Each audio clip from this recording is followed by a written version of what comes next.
একটা সত্যি কথা কি জানেন, একজন ভালো স্ত্রী হতে হলে স্বামীর ভালোবাসা প্রয়োজন, আর একজন ভালো রাঁধুনি হতে হলে স্বামীর প্রশংসা প্রয়োজন। শ্বশুরবাড়িতে সবার মন জয় করা গৃহবধূ হতে হলে স্বামীর সহযোগিতা প্রয়োজন।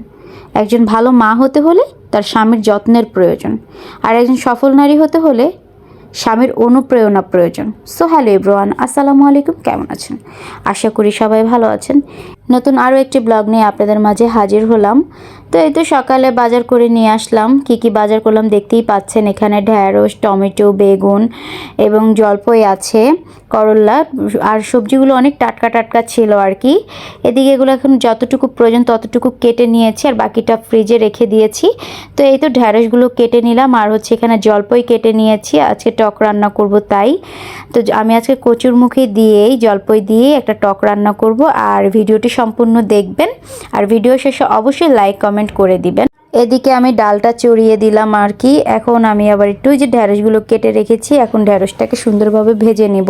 তো আমি নর্মালি ঢ্যাঁড়স ভাজি সবসময় এইভাবেই বসাই, পেঁয়াজের মধ্যে ঢ্যাঁড়স দিয়ে দিই, তাহলে এরকম আস্তে আস্তে হতে থাকে। আর এর মধ্যে একটু মরিচের গুঁড়া, একটু ধনিয়ার গুঁড়ো দিলাম। মরিচের গুঁড়ো মাঝে মাঝে দিই নাই, তো কাঁচামরিচ দিই নাই, তাই মরিচের গুঁড়ো দিয়েছি। এতে করে কালারটা ঠিক থাকে, মানে হলুদের গুঁড়ো আর মরিচের গুঁড়ো না দিলে কালার ঠিক থাকে। এদিকে ঢ্যাঁড়স ভাজি বসিয়ে দিয়েছি। এখন অন্যদিকে এখন মাছটা আমি ভুনা করব। মাছ ভুনা করার জন্য এর মধ্যে আমি পেঁয়াজ বাটা দিয়ে দিয়েছি। তো পেঁয়াজ বাটা দিয়ে মাছ ভুনা করলে বা পেঁয়াজ বাটা দিয়ে যে কোনো কিছু রান্না করলে রান্নাটা কিন্তু একটু তাড়াতাড়ি হয়ে যায়, আমার কাছে মনে হয় আর কি। এটা আমার তো পেঁয়াজ ভাজা হয়ে গেছে, এখন এর মধ্যে একটু পানি দিয়ে দিব আর কি। এখন এর মধ্যে হলুদের গুঁড়া আর মরিচের গুঁড়ো দিব, আর হচ্ছে স্বাদমতো লবণ। আজকে আমি ইলিশ মাছ ভুনা করব, তাই এর মধ্যে অন্য কোনো মশলা, ধনিয়ার গুঁড়া বা জিরার গুঁড়ো দিব না, কারণ ইলিশ মাছের মধ্যে লাগে যে আমার কাছে অন্য কোনো মশলা অ্যাড করলে, আদা রসুন বাটা অ্যাড করলে ইলিশ মাছের যে অথেন্টিক ঘ্রাণটা সেটা আর পাওয়া যায় না।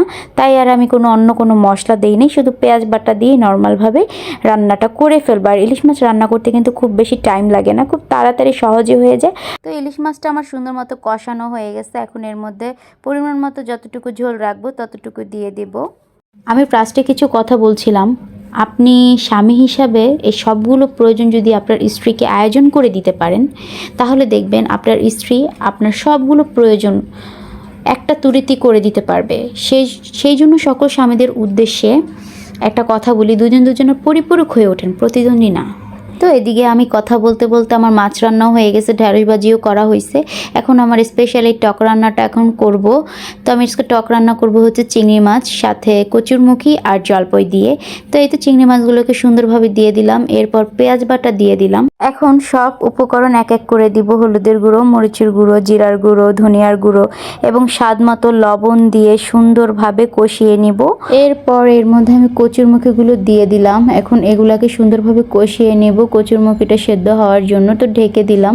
তো ঢাকনা খুলে দেখি কচুরমুখীটা অনেকটা সেদ্ধ হয়ে গেছে। এখন এর মধ্যে আমি জলপাই দিয়ে দিলাম। তো জলপাই দিয়ে সুন্দরভাবে এর মধ্যে যতটুকু পরিমাণে ঝোল রাখবো, সাধারণত টক রান্নায় ঝোলঝোলই ভালো লাগে খেতে।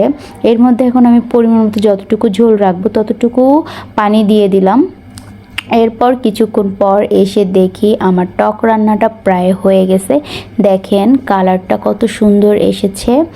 আসরের পরে খেতে বসছি, খুব লেট হয়ে গেছে। আর এইভাবে টক রান্না দিয়ে ভাত খেতে কিন্তু খুবই ভালো লাগে, যারা খায় ঠিক তারা বুঝবে। আর এইভাবে যারা এখন পর্যন্ত খান নাই, ট্রাই করে দেখবেন কেমন লাগে। আজকের ব্লগটি আমার এই পর্যন্তই। ভালো লাগলে লাইক কমেন্ট অ্যান্ড শেয়ার করে দিবেন। আল্লাহ হাফেজ।